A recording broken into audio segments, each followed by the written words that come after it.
Vaksin tidak vaksin, pasti kau mati. Kalau begitu, kenapa kau makan? Kenapa kau makan? Makan tidak makan, pasti mati. Kenapa kau makan? Jangan kau ketawa, serius kan ini? Apa? Kalau ada orang bilang, vaksin tidak vaksin, pasti mati. Jangan kau juga makan. Makan tidak makan, pasti kau mati. Kalau begitu, kenapa saya vaksin?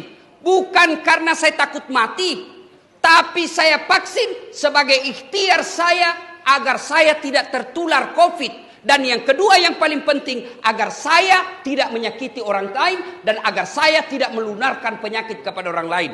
Saya rajin puasa, saya rajin tahajud, saya rajin Senin Kamis, saya rajin ngaji, ibadahku kepada Allah baik. Tapi saya sembrono dalam hidup, tidak pakai masker kemana-mana. Saya ganggu orang lain, saya menularkan penyakit kepada orang lain. Saya bukan orang baik, karena Nabi katakan, khairun nas anfa'uhum linnas. Sebaik-baik manusia yang paling banyak manfaatnya buat orang lain.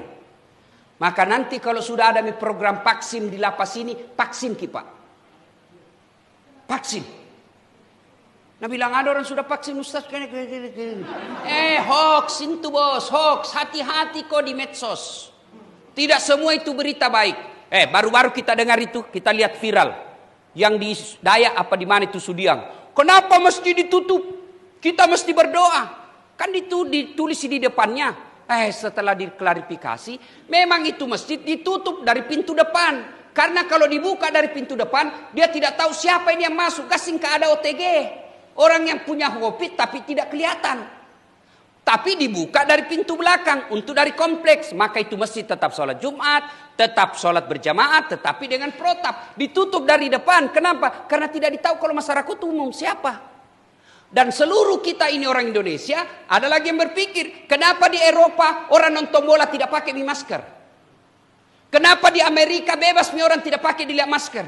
Begini bos, mereka Amerika dan Eropa sudah terbentuk yang namanya herd community. Apa itu artinya? Kekebalan bersama. Kenapa dia kekebalan bersama? Karena 80% masyarakatnya sudah vaksin.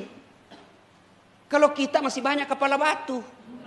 Dia yang takut suntik, akhirnya mempengaruhi orang. Sebenarnya banyak orang tidak mau vaksin bukan karena tidak percaya vaksin, karena takut dari suntik. Maka mempengaruhi orang. Kalau kau tidak mau vaksin, kau tidak percaya COVID, boleh, itu hakmu, dilindungi undang-undang. Tapi jangan kau keluar rumahmu.